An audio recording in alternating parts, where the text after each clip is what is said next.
नमस्कार, जनवार्तामध्ये आपलं स्वागत.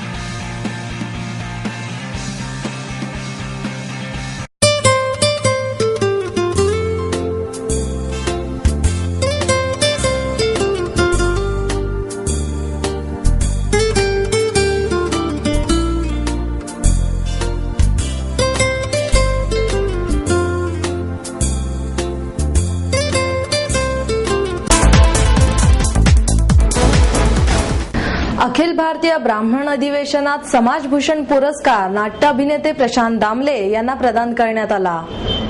अखिल भारतीय ब्राह्मण महासंघाच्या वतीने आयोजित करण्यात आलेल्या ब्राह्मण महाअधिवेशनात ते बोलत होते.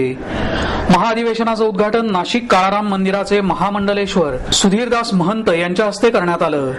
यावेळी अखिल भारतीय ब्राह्मण महासंघाचे राष्ट्रीय अध्यक्ष गोविंद कुलकर्णी, विद्यावाचस्पती शंकर अभ्यंकर, S.C. शर्मा आदी मान्यवर उपस्थित होते. यावेळी गाडगीळ यांच्या हस्ते 92 वर्षाच्या वेदाचार्य गणेश भट्ट जोशी कोतवडेकर, अभिनेते प्रशांत दामले, अॅडव्होकेट प्रमोद आडकर, गिरीश प्रभुणे, राजू सामानेकर यांना समाजभूषण पुरस्कार देऊन गौरवण्यात आले. परीक्षा देऊन पदवी संपादन केली. करंबेळकर गुरुजींच्या वेद विस्तृती लेखन कार्यात क्रम आणि जटा अखंडित त्यांचं हे कार्य सुरू आहे. द्वारकापीठ शंकराचार्यांकडून त्यांना वेदभूषण पदवी.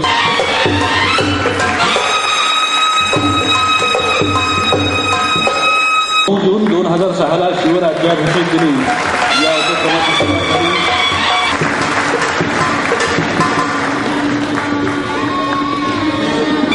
करणारे 24x7 म्हणजे काय, मानपत्र, मानचिन्ह आणि श्रीमद भगवद्गीतेची प्रत देऊन हा सर्व मान्यवरांचे 163चा त्यांच्याकडनं आहे. B.Com energy, diploma in printing technology असं त्याचं शिक्षण झालेलं आहे. हे कार्य केलेलं आहे. अनेक पुरस्कार ते देत असतात. महाराष्ट्र साहित्य परिषदेचे सुद्धा ते सदस्य. गोकर्ण जिल्हा कारवार कर्नाटक इथले राजू सामानेकर अभियांत्रिकी शाखेची पदविका घेऊन 1996 साली पुण्यानंतर ते इतरत्र व्यवसायाचं विस्तारीकरण करणार आहेत. Tech Technotech components, tech Technotech industry. यावेळी बोलताना कुलकर्णी म्हणाले की ब्राह्मण समाजात जन्माला आलो म्हणून तरुणांना अनेक अडचणी येत आहेत. महाविद्यालयीन शिक्षणात आरक्षणाचं प्रस्थ अधिक असल्याने ब्राह्मण तरुणांना 85% मिळूनही प्रवेश मिळत नाहीत. त्यामुळे महासंघाच्या वतीने शैक्षणिक संस्थेची उभारणी करण्याकरता नियोजन सुरू आहे. ब्राह्मण समाज राष्ट्रासाठीच काम करत राहणार आहे. राष्ट्रानंतर समाजाचा विचार करणं गरजेचं आहे. आपल्या पूर्वजांचा सन्मान का केला जात होता याचा विचार करण्याची वेळ आता आली आहे. आजचा समाज मूळ संस्कारापासून लांब गेला आहे.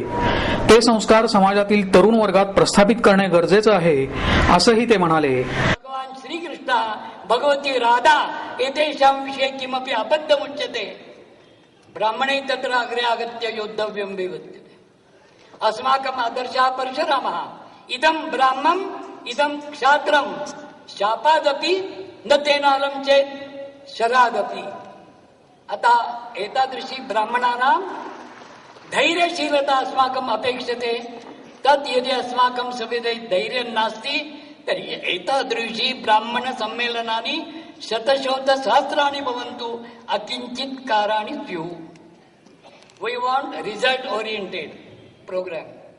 अतः प्रतिगृहं गायत्री, गंगा, गीता, गोमाता, गोविंदश्च नित्यम् अस्माभिः स्मर्तव्यम्, इतरेभ्यः स्मरणीयम्. नो चेत् अस्माकम् अधःपातः अधोदो गङ्गेयं शतमुखा अवश्यं स्यात् इत्यत्र मम विषये काचन शङ्का नास्ति. अस्माकं सर्वं जीवनम् अपवित्रीकुर्वन्ति. अस्वस्थता सर्वत्र वर्धते, भीः सर्वत्र प्रवर्तते. अधुनैव केनचित् अरे पुण्यपत्तनस्य कस्मिंश्चित् भागे स्फोटादि वार्ता विद्यते वा सर्वे अत्रत्या कंपिता भवन्ति केवलं शङ्कयापि एतादृशी या दुःस्थितिः अस्माकं जीवने भ्रष्टाचारस्य सर्वत्र साम्राज्यं नीतिशून्यता तद्विरोधार्थं ब्राह्मण समाजेन प्राणपणेन तत्र योद्धव्यं भगवता श्रीकृष्णस्य तत्र आदेशः विद्यते आततायिनम् आयान्तं तुमच्यावर चाल करून आलेल्या आतताई म्हणजे अतिरेकी लोकांना तिथल्या तिथं ठार मारा हन्यादेव अविचारयन. यावेळी बोलताना सुधीरदास महंत म्हणाले की अधिवेशनात ज्यांना पुरस्कार प्रदान करण्यात येणार होते त्यांना धमक्या दिल्या गेल्या, ही गोष्ट अत्यंत निंदनीय आहे. मतांचं आरक्षण द्यायचं ही बाबही अत्यंत चुकीची आहे, परंतु पुण्यातील काही नाठाळ मंडळी याला प्रोत्साहन देत आहेत. आमच्या मुखात शास्त्र आहे, हातात शस्त्र घेण्याची वेळ आणू नका असा इशाराही त्यांनी दिला.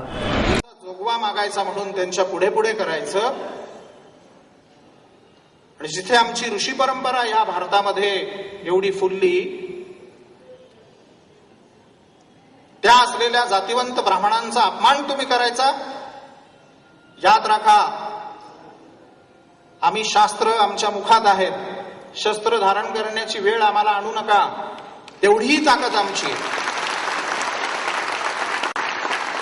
हा चावटपणा पुरे करा. आणि काही नाठाळ मंडळी पुण्यातली जाणून बुजून या गोष्टीला हवा देत आहेत. गरीब ब्राह्मणांवर तुम्ही अत्याचार करता. लक्षात ठेवा, आमच्यात पण तेवढं सामर्थ्य आहे.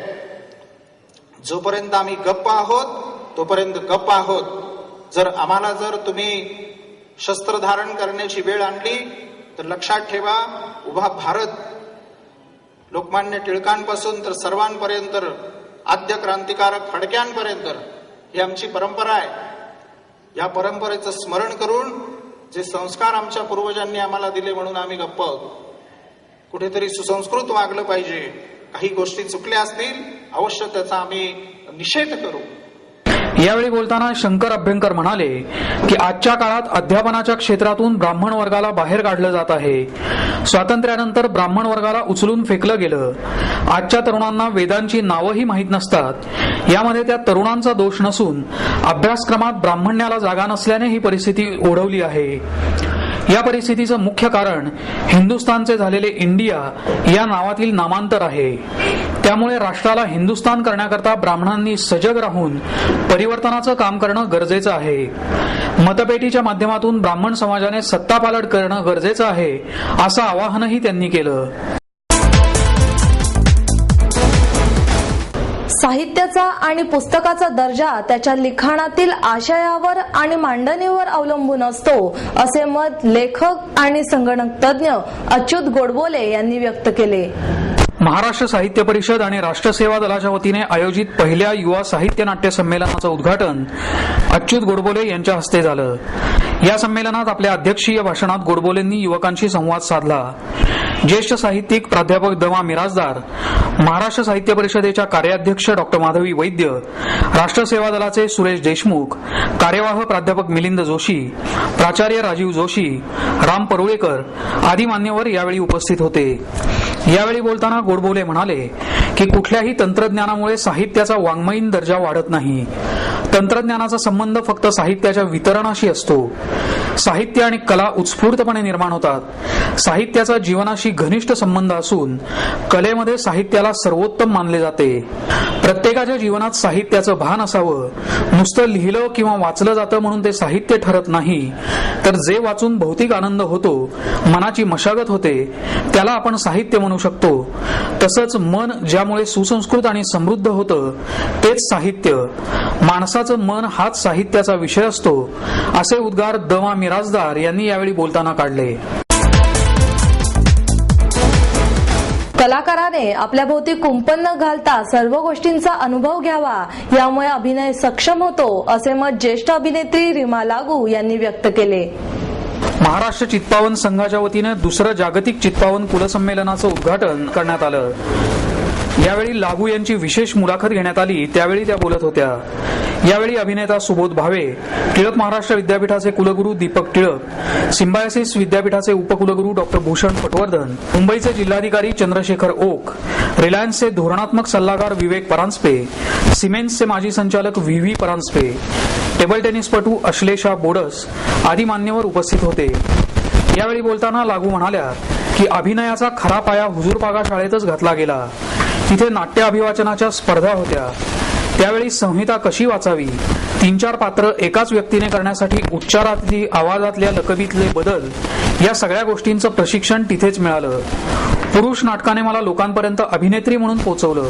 त्याच्यात घडण्याची क्रिया होती आणि त्यावेळेला उत्तम शिक्षकांचे संस्कार माझ्यावर झाले. आमच्या मालतीबाई साठे आमच्या प्रिन्सिपल होत्या, आमच्या दाणीबाई, बापटबाई, अभ्यंकरबाई, देवबाई, आता मला डेंगळेबाई, इतक्या सगळ्या शिक्षिका होत्या. आणि मी हॉस्टेलला राहत असल्यामुळे माझ्यावर जरा जास्त लक्ष असायचं. पण ऍक्च्युली पहिला अभिनयाचा धडा मला तिकडे मिळाला. कारण मुंबईला आम्ही कधी असं पाहिलं नव्हतं, पण हुजूरपाग्यात आले पहिल्याच वर्षी आणि तिथे नाट्य वाचनाची एक प्रक्रिया असायची आणि त्यावेळची चालू असलेली गाजलेली नाटकं आम्ही विद्यार्थिनी मिळून वाचायचो.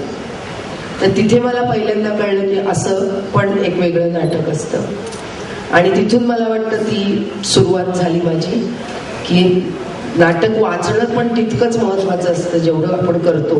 कारण नुसत्या वाचनातनं ऐकणाऱ्यांच्या समोर एक नाटक उभं करतात.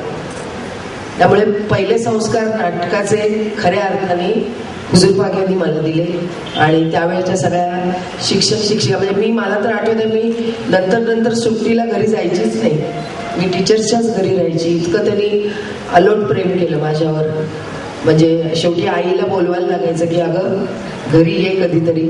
पण मी 10वी 11वी पूर्णतः शिक्षकांच्या घरी राहिले शिकण्यासाठी आणि त्यांच्या हट्टासाठी, त्यांच्या प्रेमामुळे.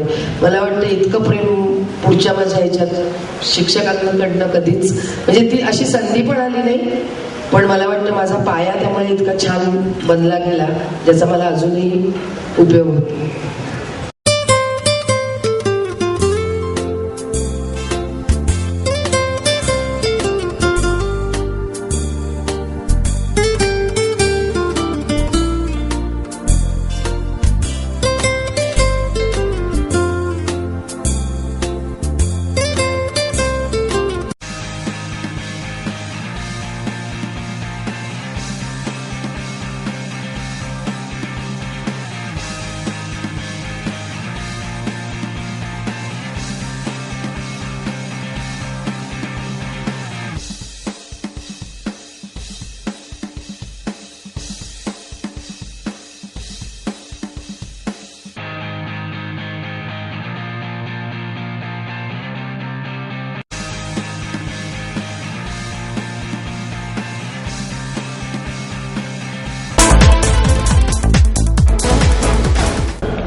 माध्यमांची दादागिरी नको, परंतु नैतिक वचक असणे गरजेचे असे मत ज्येष्ठ पत्रकार हेमंत देसाई यांनी व्यक्त केले.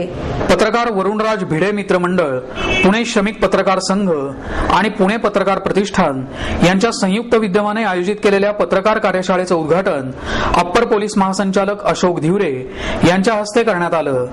यावेळी हेमंत देसाई बोलत होते. यावेळी म्हाडाचे अध्यक्ष अंकुश काकडे, प्राध्यापक व्ही जोशी, पत्रकार संघाचे अध्यक्ष उमेश घोंगडे आदी मान्यवर उपस्थित होते. यावेळी बोलताना देसाई म्हणाले की विविध विषयांचं सखोल ज्ञान घेण्यात पत्रकार कमी पडत आहेत. राजकारणाविषयीची समज पत्रकारांनी अधिक वाढवली पाहिजे. सध्या शोध पत्रकारिता दिसत नाही. पत्रकारांनी अत्यंत कठोरपणे आत्मपरीक्षण केलं पाहिजे असं आवाहनही त्यांनी केलं. यावेळी बोलताना धिवरे म्हणाले की कायदा सुव्यवस्था राखण्यासाठी पत्रकार हे मोलाची जबाबदारी पार पाडू शकतात. समाजात ताणतणाव निर्माण होईल असं वार्तांकन पत्रकारांनी करू नये असं आवाहनही त्यांनी केलं. आपला परिसर आणि पुणे जनहित याच्या संयुक्त विद्यमाने मतदान जागृती या अभियानाचे आयोजन करण्यात आले होते. कोथरूड परिसरातील डहाणूकर कॉलनी येथे मोहिमेचे आयोजन करण्यात आले होते. मतदारांनी आपल्या भावना कॅनव्हासवर चित्राच्या आणि लिखाणाच्या माध्यमातून मांडल्या. त्यात मी मतदान करणार, योग्य उमेदवाराला मतदान करा, मी चाललो मतदानाला, भ्रष्टाचार, स्त्रीभ्रूण हत्या, गोट्या यावर अनेक विचार मांडून त्यावर विचार करण्याची गरज आहे असे आव्हानात्मक विचार लिहिले। या उपक्रमाला ज्येष्ठ नागरिक, महिला, तरुण तरुणींनी चांगला प्रतिसाद दिला। प्रभाग क्रमांक 35 उद्यान प्रसाद कार्यालय, डहाणूकर कॉलनी आणि प्रभाग क्रमांक 29 भुसारी कॉलनी येथे या अभियानाचे आयोजन करण्यात आले होते। नगरसेवक उज्ज्वल केसकर, पूर्वा केसकर, सुधीर गवळी, गिरीश खत्री, वैशाली घाणेकर आणि अनघा परांजपे यांनी या मतदार जागृती अभियानाचे आयोजन केले होते। नमस्कार, माझं नाव गिरीश रमेश खत्री। आपल्या भागातील कार्यक्षम नगरसेवक उज्ज्वल केसकर यांच्या मार्गदर्शनाखाली आपला परिसर आणि पुणे जनहित आघाडीच्या वतीनं हा कार्यक्रम या ठिकाणी आयोजित केलेला आहे। याचा मूळ उद्देश मतदारांनी मतदान करण्यासाठी जागृत व्हावं, सर्वसामान्य नागरिकांनी आपल्या भागातील डेव्हलपमेंटसाठी मतदान करून चांगल्या कॅन्डिडेटला, चांगल्या उमेदवाराला निवडून द्यावं, यासाठी या कार्यक्रमाचं आयोजन केलेलं आहे। माझ्या मागं काही चौकटींवरती कॅनव्हास लावलेले आहेत। प्रत्येक नागरिकाची आपल्या भागाविषयी, आपल्या गावाविषयी, आपल्या शहराविषयी आणि आपल्या देशाविषयी एक कल्पना ही डोक्यामध्ये असते की आपल्या देशाची, आपल्या भागाची, किंबहुना आपण राहतो त्या एरियाची डेव्हलपमेंट अशा प्रकारे असावी, त्याच्यातलं इन्फ्रास्ट्रक्चर असं असावं, त्या तिथील नैसर्गिक साधन संपत्ती अशी असावी, तिथील निसर्गरम्य ठिकाण असावं, अशा बऱ्याच कल्पना सर्वसामान्यांच्या मनात घोळत असतात। पण त्या कुठेही चित्ररूपात किंवा प्रदर्शित करण्यासाठी त्यांना कुठली जागा नाही, व्यासपीठ नाही।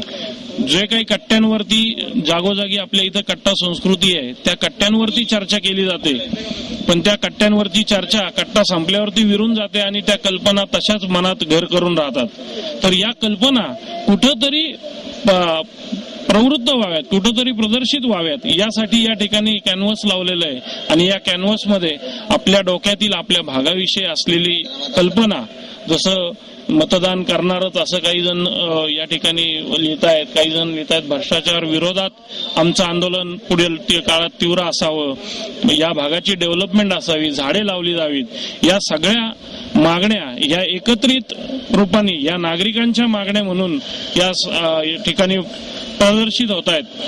पुढील काळात या भागाच्या, आपल्या गावाच्या डेव्हलपमेंटसाठी या सगळ्या एकत्रित विचारात याच्यातून जी थीम मिळेल, याच्यातूनच पुढील काळात आपण डेव्हलपमेंट करू शकू आणि जास्तीत जास्त नागरिकांच्या भावना समजून घेऊन पुढील काळात आपल्याला किती आणि कशा टाईपचं काम करायचंय हे या ठिकाणी इथं आपल्याला त्याचं मार्गदर्शन मिळतंय। आणि त्यामुळे या भावनांची कदर करण्यासाठी केवळ या कुठंतरी एकत्रितरित्या मिळून त्याचं पुढील काळात एक भरीव असं काम त्याच्या माध्यमातून होण्यासाठी हा कार्यक्रम घेतलाय।